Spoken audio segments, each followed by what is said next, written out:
124 light-years from Earth, a planet is orbiting a red dwarf star in the constellation Leo. It is 8.6 times more massive than Earth. It is covered, scientists believe, by a global ocean of liquid water hundreds of kilometers deep. Its atmosphere contains methane, carbon dioxide, and something else, something that on Earth is produced almost exclusively by living marine organisms and has no known abiotic source in any planetary atmosphere in the known universe. James Webb has been staring at it, and what it keeps finding there is refusing to go away. This is the full story of Webb's most extraordinary exoplanet findings, from the planet that may be teeming with life to the system next door to our own sun, to the seeds of life found beyond our galaxy, and to the question every astronomer keeps asking in private: is the telescope finally close enough to the answer that we can almost hear it? The planet is K2-18b, and it has been the most discussed and most debated exoplanet in the entire history of the field since Webb turned its instruments toward it. The story begins properly in April 2025, when a team led by astronomer Niku Madhusudan at the University of Cambridge published new James Webb observations using the MIRI instrument in the mid-infrared. The data showed spectral features in the planet's atmosphere that were consistent with dimethyl sulfide, known as DMS, and a related molecule called dimethyl disulfide, or DMDS. On Earth, DMS is the gas primarily responsible for the characteristic smell of the ocean. It is produced by marine phytoplankton and bacteria as a byproduct of their metabolism. It breaks down relatively quickly in planetary atmospheres under ultraviolet radiation, which means detecting it in significant quantities in another planet's atmosphere requires a continuous biological source actively producing it faster than it degrades. The signal was at 3 sigma confidence, which in statistics means there is roughly y, a 0.3% probability. It is a random fluctuation.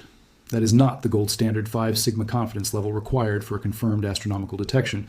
But it was strong enough, and the implications were dramatic enough that Madhusudan told reporters this was the strongest evidence yet that life exists beyond Earth, and that if the association with life was real, the planet would be teeming with it because the quantities suggested were thousands of times the levels of DMS in Earth's own atmosphere. The global media response was immediate and intense. Headlines announced alien life. Scientists who were not part of the Cambridge team responded with a mixture of cautious excitement and pointed concern about whether the conclusions were outrunning the evidence. Sarah Seeger of MIT, one of the world's leading experts on exoplanet atmospheres, said publicly that enthusiasm was outpacing evidence and that the temptation to overinterpret was strong. Multiple independent teams reanalyzed the same data using different modeling approaches, and the results diverged. Some confirmed methane and carbon dioxide in K2-18b's atmosphere. Others found no statistically robust confirmation of DMS or DMDS. A paper published in January 2026 summarized the situation directly. The DMS evidence had not been independently confirmed and remained contested. What remained uncontested was the planet itself, a sub-Neptune in the habitable zone of its star with a hydrogen-rich atmosphere, likely covered by a deep liquid water ocean, in a configuration that no planet in our solar system matches, and that theorists call a Hycean world. Whether it hosts life is unknown. Whether it could host life is no longer in serious doubt. To understand why K2-18b is so scientifically significant, you need to understand the category of world it represents. Most of the planets we talk about in the search for life fall into 2 broad categories that come from our own solar system. Rocky worlds like Earth, Mars, and Venus, which have thin atmospheres and solid surfaces where liquid water can pool in oceans and rivers. And gas giants like Jupiter and Saturn, which are massive balls of hydrogen and helium with no solid surface and no prospect for life as we understand it. K2-18b does not fit either category. It is a sub-Neptune, larger than Earth but smaller than Neptune, in a size range that does not exist in our own solar system, and that theorists have been debating intensely ever since these planets were first discovered in large numbers by the Kepler Space Telescope. The Hycean world hypothesis, developed primarily by Niku Madhusudan's group at Cambridge, proposes that a specific subset of sub-Neptune planets could be covered by deep global oceans of liquid water beneath hydrogen-rich atmospheres. On Earth, life began in the oceans. Every major branch of the tree of life traces its ultimate origins to aquatic environments. If a planet maintained a vast global ocean at liquid water temperatures and pressures, sheltered beneath a hydrogen-rich atmosphere that allowed the right pressure and temperature conditions at the water surface, then in principle, the same prebiotic chemistry that led to life on Earth could occur there. The Hycean hypothesis made K2-18b particularly compelling as a target because it orbits in the habitable zone of its red dwarf star. It has the right size range to plausibly fit the Hycean model, and it's hydrogen-rich. Atmosphere was already indicated by earlier Hubble Space Telescope observations, before Webb ever looked at it.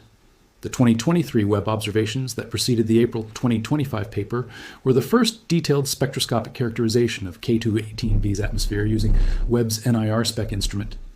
Those observations confirmed the presence of methane and carbon dioxide in the atmosphere and identified a notable absence of ammonia. The ammonia deficit matters, because in a hydrogen-rich atmosphere, above a water ocean, chemical models predict that ammonia should be present at significant levels if the planet is simply a cold, airless sub-Neptune with no ocean and no biological activity.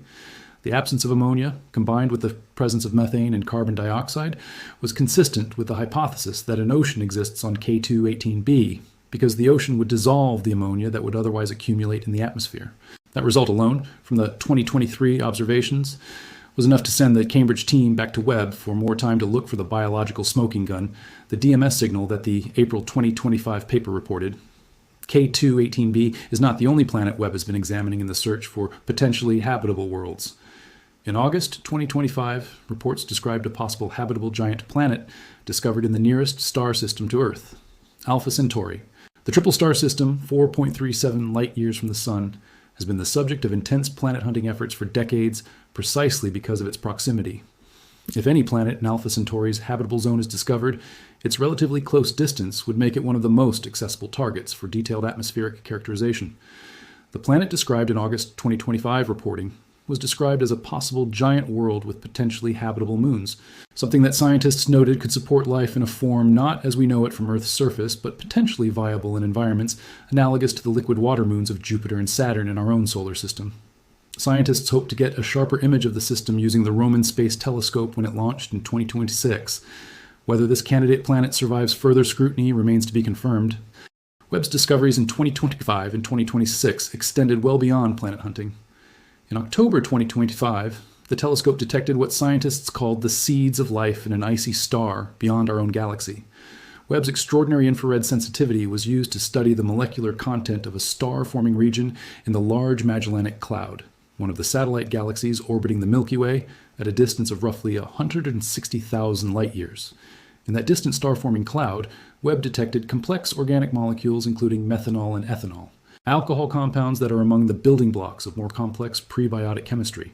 The significance of this finding extends far beyond any single planet or any single system. If the molecular building blocks of life, the complex organic compounds that served as precursors to the first biochemical reactions on Earth, are present not just in our own galaxy, but in star-forming regions of other galaxies entirely, then the raw ingredients for life are not a local peculiarity of the Milky Way. They are a universal product of the chemistry that occurs wherever cold, dense molecular clouds collapse to form stars. The universe does not just allow life. It appears to manufacture the ingredients for it as a matter of course, across billions of galaxies and across the full 13.8 billion-year history of cosmic time. In May 2025, James Webb produced stunning new images of Jupiter's auroras that provided insights directly relevant to understanding habitability in unexpected ways. Jupiter's aurora system is the most powerful in the solar system, driven by its immense magnetic field interacting with charged particles from the solar wind and from the volcanically active moon Io. The Webb images showed details in Jupiter's infrared auroras that had never been resolved before, including the structures of the auroral emission at the planet's poles, with a clarity that revealed new information about how energy is deposited into the upper atmosphere. The relevance to the search for life is indirect but real. Understanding how magnetic fields protect planetary atmospheres from stellar radiation is one of the key factors in assessing habitability. Jupiter's aurora images give scientists better data for modeling magnetic field-atmosphere interactions, which in turn informs how to interpret whether the atmosphere of a habitable zone planet like K2-18b is being adequately protected from its star's radiation to maintain the conditions liquid water requires. The TRAPPIST-1 system remains Webb's other major ongoing focus in the search for potentially habitable rocky worlds. TRAPPIST-1 is an ultra-cool red dwarf star 40 light-years from Earth, and it hosts 7 known rocky planets, of which 3, designated E, F, and G, orbit in or near the system's habitable zone. The fact that rocky Earth-sized worlds orbit in the habitable zone of a nearby star, at a distance close enough for Webb to study their atmospheres, makes TRAPPIST-1 one of the most important targets in astrobiology. Webb began characterizing the atmospheric properties of the innermost TRAPPIST-1 planets in 2023, and has continued building observational data across the system. The innermost planets, B and C, showed in 2023 observations that they are likely bare rocks with thin atmospheres or no atmospheres at all, baked into barrenness by the intense radiation from the red dwarf. That result was disappointing, but scientifically important. It established that proximity to the star matters critically, even in systems where the habitable zone is geometrically accessible. The outer habitable zone planets, E, F, and G, remain less well characterized. Webb has been accumulating observations of those planets across multiple transits, each one adding data to a slowly building picture of their atmospheric properties. Whether any of the outer TRAPPIST-1 planets retain meaningful atmospheres, and whether those atmospheres show biosignatures, or at least life-permitting chemistry, will be among the most anticipated results of Webb's mission. To understand what Webb is actually doing when it studies exoplanet atmospheres, the technique deserves careful explanation because it is extraordinary in its subtlety. When a planet passes in front of its star from Webb's perspective, the star's light must pass through the thin edge of the planet's atmosphere before reaching the telescope. Different molecules in that atmosphere absorb different specific wavelengths of light as it passes through, leaving characteristic dips in the spectrum of the transmitted starlight.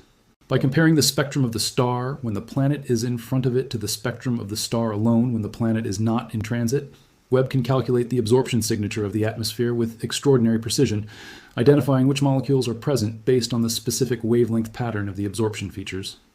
This technique, called transmission spectroscopy, requires measuring a change in the total light arriving from the star system at the level of a few parts per million, detecting the contribution of a thin atmospheric layer on a planet that is itself producing less than 0.1% of the total light in the image. The fact that Webb can do this routinely across dozens of transits accumulated over multiple observation seasons is a direct consequence of the extraordinary design of its primary mirror and its infrared detectors, which were specifically optimized for this kind of measurement. The molecules that Webb is looking for in exoplanet atmospheres follow a hierarchy of significance. Water vapor is important as evidence of a water-bearing world, but is also produced by purely abiotic chemistry in many contexts. Carbon dioxide and methane in combination, with methane in particular, can indicate either biological or geological sources, and require careful interpretation. Carbon monoxide and sulfur dioxide point to volcanic or geochemical activity. Nitrous oxide is one of the most compelling potential biosignatures because it is difficult to produce at significant levels through purely geological processes. DMS and DMDS, the molecules detected in K2-18b, are the most biologically suggestive of all the molecules currently within Webb's detection capability because they have no confirmed abiotic source in any planetary atmosphere studied so far. The challenge is that they are also difficult to confirm at the precision levels required for a 5 sigma detection in a planetary atmosphere at this distance, which is why the K2-18b result, while compelling, remains scientifically contested. The argument for optimism in the search for life rests on several converging lines of evidence that Webb's observations are contributing to simultaneously. Life's building blocks appear everywhere Webb looks, complex organic molecules and star-forming clouds of other galaxies, water ice and protoplanetary disks around forming stars, carbon-bearing chemistry in the atmospheres of sub-Neptune exoplanets orbiting in habitable zones. The prebiotic chemistry that on Earth preceded biology appears to be not a rare accident of a particular planet at a particular time, but a routine product of the chemistry that the universe conducts wherever gas, dust, stars, and planets come together. The NASA Pandora mission, launched in January 2026, is specifically designed to maximize Webb's ability to characterize exoplanet atmospheres. Pandora provides independent photometric monitoring of the host stars of key exoplanet targets, tracking stellar activity that could produce false biosignature signals in Webb data. Stellar flares, star spots, and other activity on a host star can produce spectral changes that mimic the absorption signatures of atmospheric molecules when the planet is not responsible for those changes at all. By independently monitoring the star and characterizing its activity, Pandora helps Webb's team separate genuine atmospheric signals from stellar contamination, a problem that is particularly significant for planets orbiting red dwarf stars, which are more active than Sun-like stars, and whose atmospheric characterization was being limited by this contamination issue. The road from Webb's current detections to a confirmed biosignature is not a short one. The 5 sigma standard exists precisely because the consequences of a false positive in this search would be so significant and so difficult to walk back. An announcement that life has been detected on another planet, followed by a retraction months or years later, would damage public trust in science in ways that would take decades to repair. The scientific community is therefore proceeding cautiously, accumulating more observations, building more independent analyses, and insisting on rigorous statistical standards before any claim is elevated from potential biosignature to confirmed detection. But the trajectory of the evidence is consistent and pointing in a specific direction. K2-18b keeps being observed, and the DMS consistent signal keeps appearing in the data even as its interpretation is debated. The seeds of life are being found in extragalactic star-forming regions that Webb had no right to be sensitive enough to study at this level of chemical detail. The TRAPPIST-1 system is being characterized planet by planet, building toward the moment when the outer habitable zone worlds have enough accumulated transit data to put real constraints on their atmospheric composition. And Webb itself continues operating, still healthy years after its launch, still accumulating photons from planetary atmospheres across dozens of star systems, still building the data set that one day, perhaps soon, will either confirm what the evidence has been hinting at for years, or teach the scientific community something more surprising about why the molecules that look like life do not always mean it. The universe has been conducting chemistry for 13.8 billion years. James Webb has been watching it for less than 5. But in those 5 years, it has already found methanol and ethanol in another galaxy, DMS candidates in a habitable zone ocean world, aurora structures on Jupiter that inform models of planetary protection, rocky planets in a nearby system waiting for more data, and confirmation that the molecular building blocks of life are distributed across the cosmos in ways that make the emergence of biology look less like a miracle and more like a predictable outcome of the universe's chemistry, given the right conditions and sufficient time. The scientific community's cautious approach to confirming these findings reflects an understanding that is both honest and appropriate. The search for life beyond Earth is the most consequential scientific investigation in human history. Getting it right matters more than getting it first. A false positive, an announcement of detected life that later turns out to be an abiotic molecular signal misinterpreted as biological, would set the field back by years and damage public trust in ways that would outlast the correction. So scientists accumulate observations. They insist on independent confirmation. They explore every alternative, non-biological explanation before concluding that biology is the most likely answer. They publish in peer-reviewed journals where other experts can scrutinize the methodology and the data. And they do all of this knowing that the answer, when it finally comes, will likely arrive not as a single dramatic announcement, but as a gradual convergence of evidence from multiple instruments, across multiple targets, over multiple observing seasons. James Webb is the centerpiece of that effort right now. It has the sensitivity, the wavelength coverage, the spectroscopic precision, and the remaining operational lifetime to accumulate the observations needed to either confirm or firmly rule out biosignatures in the atmospheres of the most promising targets. The Roman Space Telescope, launching August 30th, 2026, will add complementary capabilities. The Future Habitable Worlds Observatory, currently in early planning stages at NASA, is designed from the ground up specifically to directly image Earth-like planets in the habitable zones of nearby sun-like stars and characterize their atmospheres, the mission that Webb cannot fully achieve because its design prioritizes other science goals alongside the exoplanet program. But right now, today, in orbit at the second Lagrange point a million miles from Earth, James Webb is staring at K2-18b for another transit. It is watching the star's light pass through that planet's atmosphere, collecting one photon at a time, adding to the signal that either confirms or denies what the April 2025 data suggested. A planet covered by liquid water ocean, 124 light-years away, hosting chemistry that, on Earth, only living organisms produce. The telescope points at it and collects light. And the universe, with characteristic patience, waits for the question to be asked precisely enough to deserve an answer.